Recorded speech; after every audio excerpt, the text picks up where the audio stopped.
নমস্কাৰ প্ৰিয় বন্ধু বান্ধৱীসকল, পুনৰ এবাৰ আপোনালোক সকলোকে আমাৰ চেনেলটোলৈ স্বাগতম জনাইছো। প্ৰিয় বন্ধু বান্ধৱীসকল, কালিলৈ বছৰৰ প্ৰথমটো পূৰ্ণিমা, লগতে কালিলৈ মাঘৰ বিহুৰ উৰুকা। এই দিনটোত আপুনি অৰ্থাৎ পূৰ্ণিমাৰ দিনটোত আপুনি আপোনাৰ ঘৰত এইকেইটা কাম কৰক, আপুনি গোটেই বছৰটোৰ বাবে সুফল পাবলৈ সক্ষম হ'ব পাৰিব। মা লক্ষ্মী ভগৱান বিষ্ণুৰ কৃপা আপুনি গোটেই বছৰটোৰ বাবে লাভ কৰিবৰ বাবে সক্ষম হ'ব পাৰিব। আজিৰ এই ভিডিঅ'টো আমি আপোনালোকৰ বাবে তাৰ ওপৰত প্ৰস্তুত কৰা হৈছে। আপুনি পূৰ্ণিমাৰ দিনা অৰ্থাৎ বছৰৰ প্ৰথমটো পূৰ্ণিমাৰ দিনা, লগতে এই দিনটোত মাঘৰ বিহু উৰুকাৰ দিনা আপুনি কি কাম কৰাটো অত্যন্ত জৰুৰী। পুহ মাহৰ পূৰ্ণিমাৰ দিনা আপুনি যদি এই কাম আপোনাৰ ঘৰত সন্ধিয়াৰ সময়ত কৰিব পাৰে, তেতিয়া আপুনি চমৎকাৰী ফল পাবলৈ সক্ষম হ'ব পাৰিব। আজিৰ এই ভিডিঅ'টো প্ৰতিজন দৰ্শকৰ বাবে, প্ৰতিজন ব্যক্তিৰ বাবে খুবেই ইনফৰ্মেটিভ হ'ব। আজিৰ এই ভিডিঅ'টোৰ চোৱাৰ পাছত আপোনাৰ ঘৰখনত আই লক্ষ্মীয়ে বাস কৰিবলৈ ল'ব। আই লক্ষ্মী আৰু ভগৱান বিষ্ণুৰ কৃপাত আপোনাৰ ঘৰত ধন টকা সা সম্পত্তিৰে ভৰি থাকিব। সকলো ধন টকা পইচাৰ অভাৱ আপোনাৰ ঘৰখনৰ পৰা দূৰ হ'ব। সেইবাবে আপুনি আজিৰ এই ভিডিঅ'টো আধৰুৱা নকৰাকৈ শেষলৈকে চাই থাকিব। ভিডিঅ'টোৰ মাজলৈ আগবঢ়াৰ পূৰ্বে আপুনি কমেণ্ট ছেকশ্যনলৈ যাওক আৰু ভক্তি মনেৰে আপুনি মা লক্ষ্মীৰ নাম অৱশ্যেই স্মৰণ কৰিব। মা লক্ষ্মী আৰু ভগৱান বিষ্ণুৰ নাম আপুনি স্মৰণ কৰি আজিৰ এই ভিডিঅ'টোত আপুনি তেওঁলোকৰ নামত এটা ভক্তি মনেৰে লাইক কৰিব বুলি আশা কৰিলোঁ। প্ৰিয় বন্ধু বান্ধৱীসকল, পুহ মাহৰ পূৰ্ণিমাৰ বিশেষ মহত্ব আছে। বিশেষকৈ সনাতন ধৰ্মত পূৰ্ণিমাৰ তিথিৰ দিনা কেইটামান কাম কৰিব পাৰিলে সুফল পাব পাৰি বুলি শাস্ত্ৰত কোৱা হৈছে। আপুনি কি কাম কৰিব, কোন সময়ত কৰিব, কেনেকৈ কৰিব, এই ভিডিঅ'টোত আমি আপোনালোকক সকলোবিলাক কথা জনাম। কি নিয়ম মানি চলাটো জৰুৰী এই পূৰ্ণিমা তিথিৰ দিনা, বিশেষকৈ বছৰৰ প্ৰথমটো পূৰ্ণিমা কালিলৈ দিনটোত আপুনি কি কাম কৰাটো জৰুৰী, আপুনি জানি লোৱাটো খুবেই জৰুৰী।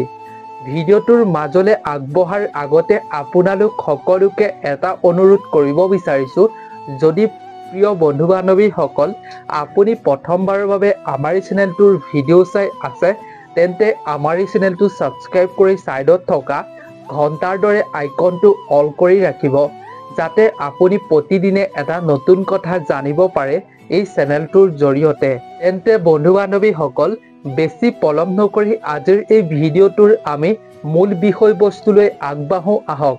পুহ মাহৰ পূৰ্ণিমাৰ দিনা আপুনি কি কৰাটো জৰুৰী, এই দিনটোত কি কৰিলে আপুনি সুফল পাব পাৰিব গোটেই বছৰ জুৰি, আহক আমি তাৰ মাজলৈ আগবাঢ়ো। ধনেৰে আপোনাৰ ঘৰখন যদি ভৰি থকাটো বিচাৰে, পুহ মাহৰ পূৰ্ণিমাৰ দিনা এই কাম অৱশ্যেই কৰক।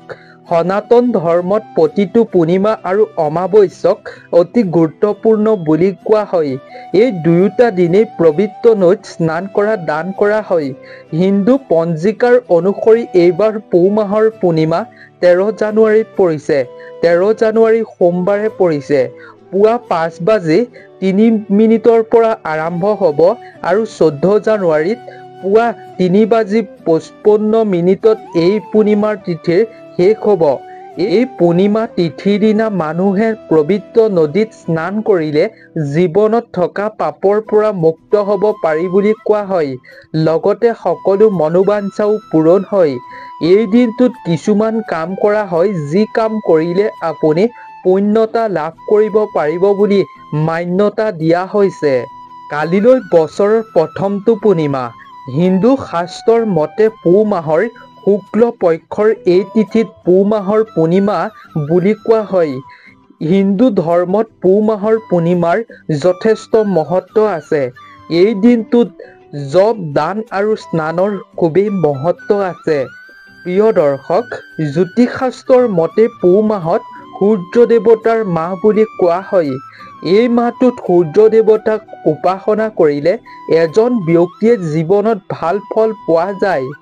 এই দিনটোত আপুনি সূৰ্য দেৱতা আৰু চন্দ্ৰ দেৱতাক পূজা কৰিব পাৰিলে আপুনি সুফল পোৱাটো একেবাৰে নিশ্চিত।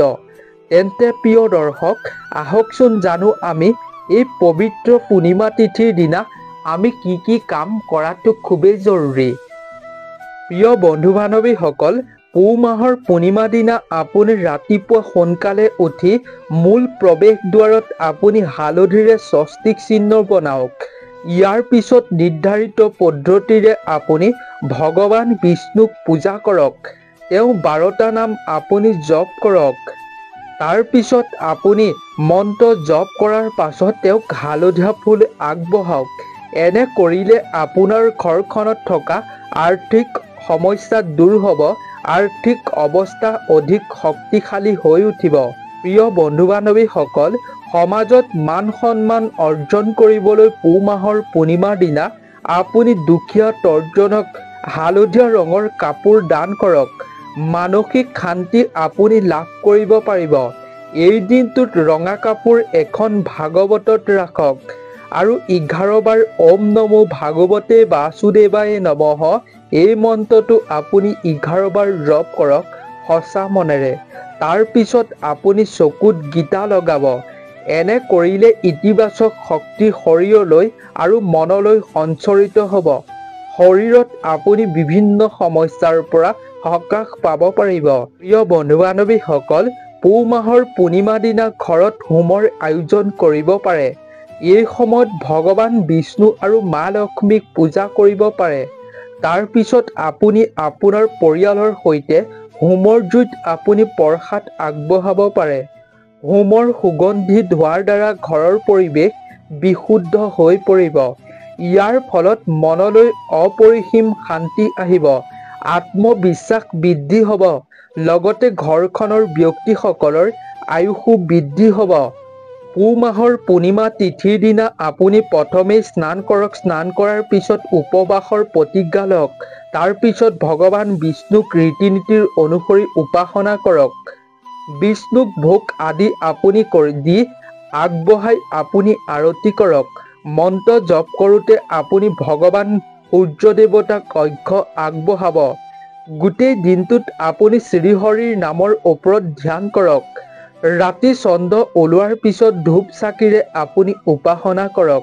চন্দ্ৰ দেৱতাক অৰ্ঘ্য প্ৰদান কৰক। সন্ধিয়া আপুনি এই কাম অৱশ্যেই কৰিব। সন্ধিয়াৰ সময়ত আপুনি মুখ্য দুৱাৰৰ সন্মুখত আপুনি ধূপ চাকি জ্বলাই অৱশ্যেই ভগৱানক প্ৰাৰ্থনা কৰিব আৰু ৰাতি চন্দ্ৰ ওলোৱাৰ পিছত ধূপ চাকিৰে উপাসনা কৰক আৰু চন্দ্ৰ দেৱতাক অৰ্ঘ্য আপুনি অৰ্পণ কৰক, প্ৰদান কৰক। জ্যোতিষশাস্ত্ৰৰ অনুসৰি এই পূৰ্ণিমাৰ দিনা চাউল দান কৰাটো অত্যন্ত শুভ। চাউল চন্দ্ৰৰ সৈতে সম্পৰ্কিত। এই পূৰ্ণিমাৰ দিনা আপুনি চাউল দান কৰিব পাৰিলে ৰাশিফলত চন্দ্ৰৰ অৱস্থান শক্তিশালী হ'ব। এই পূৰ্ণিমাৰ দিনা আপুনি পাৰিলে যিমান পাৰে চেষ্টা কৰিব সত্যনাৰায়ণৰ কাহিনী শুনিবলৈ। এই পূৰ্ণিমাৰ দিনা আপোনাৰ ঘৰৰ মূল দুৱাৰৰ সন্মুখত আম পাতৰ এটা পাত আপুনি অৱশ্যেই বান্ধি ৰাখিব। কোৱা হয় যে এনে কৰিলে মা লক্ষ্মী খুবেই প্ৰসন্ন হ'ব। যিহেতু কালিলৈ বছৰৰ প্ৰথমটো পূৰ্ণিমা, লগতে মাঘ বিহুৰ উৰুকা, আপুনি এই দিনটোত যদি কৰিব পাৰে তেতিয়াহ'লে আপুনি আই লক্ষ্মীৰ কৃপা দৃষ্টি পোৱাটো একেবাৰে নিশ্চিত। আই লক্ষ্মীৰ আপোনাৰ ঘৰলৈ আগমন ঘটিব আৰু গোটেই বছৰটোৰ বাবে আপোনাৰ ঘৰত ধন টকা পইচাৰ সা সম্পত্তিৰ কোনো সমস্যা বা অভাৱ নাথাকিব। ঘৰখনত ভৰি থাকিব ধন সম্পত্তিৰে। প্ৰিয় বন্ধু বান্ধৱীসকল, পূৰ্ণিমাৰ দিনা আপুনি ভগৱান শিৱক উপাসনা কৰিলেও ভাল ফল পাব পাৰিব। 2025 বৰ্ষৰ যিহেতু পুহ মাহৰ পূৰ্ণিমা এইবাৰ সোমবাৰৰ দিনটোত পৰিছে, সোমবাৰৰ দিনটো দেৱাদিদেৱ মহাদেৱৰ নামত সনাতন ধৰ্মত উৎসৰ্গা কৰা হয়। সেইবাবে আপুনি সোমবাৰৰ দিনটোত ভগৱান ভোলানাথক অৱশ্যেই পূজা অৰ্চনা কৰিব আৰু আপুনি আপোনাৰ ঘৰৰ ওচৰতে থকা মন্দিৰলৈ গৈ ভোলানাথক আপুনি দৰ্শন কৰক, জল অৰ্পণ কৰক, কেঁচা গাখীৰ অৰ্পণ কৰক, পঞ্চ অমৃতে স্নান কৰাক। তেনে কৰাটো অত্যন্ত শুভ। মহাদেৱক প্ৰাৰ্থনা কৰক আপোনাৰ মনৰ ইচ্ছা পূৰণৰ বাবে। মহাদেৱে অতি কম দিনৰ ভিতৰতে আপোনাৰ যি মনোবাঞ্ছা আছে সেই মনোবাঞ্ছা পূৰণ কৰিব। সোমবাৰৰ দিনটোত আপুনি মন্দিৰ দৰ্শন কৰি মহাদেৱক প্ৰাৰ্থনা কৰাটো, মহাদেৱৰ প্ৰিয় বস্তু অৰ্পণ কৰাটো অত্যন্ত শুভ বুলি শাস্ত্ৰত গণ্য কৰা হৈছে।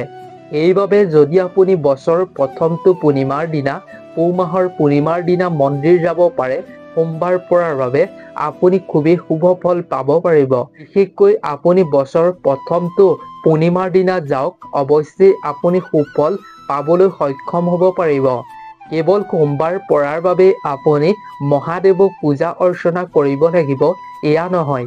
পূৰ্ণিমাৰ তিথিৰ দিনা আপুনি যদি ভগৱান শিৱক সম্পূৰ্ণ বিধি বিধান অনুসৰি পূজা অৰ্চনা কৰে, তেতিয়া আপুনি গোটেই বছৰটো বা গোটেই জীৱনৰ বাবে আপুনি সুফল পাবলৈ সক্ষম হ'ব পাৰিব।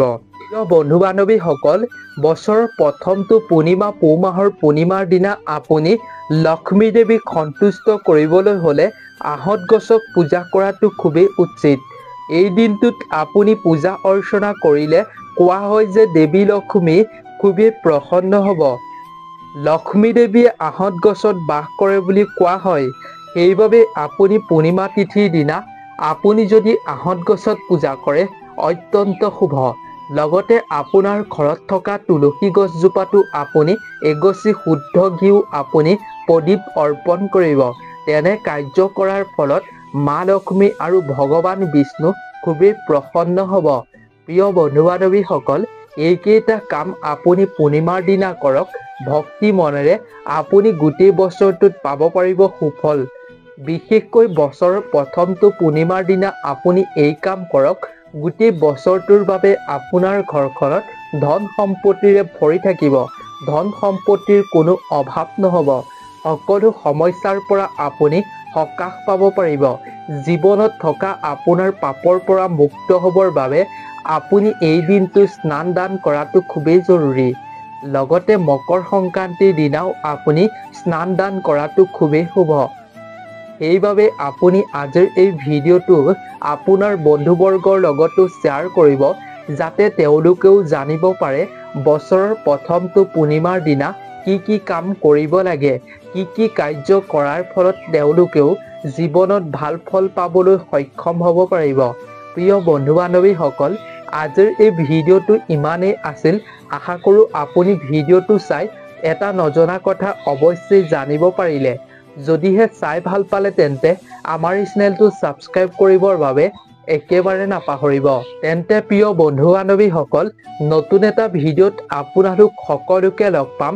নতুন এটা ইনফৰ্মেটিভ ভিডিঅ' প্ৰস্তুত কৰি পুনৰ এবাৰ আপোনালোক সকলোকে লগ পাম। আজিৰ এই ভিডিঅ'টোৰ পৰা বিদায় লৈছোঁ। ধন্যবাদ।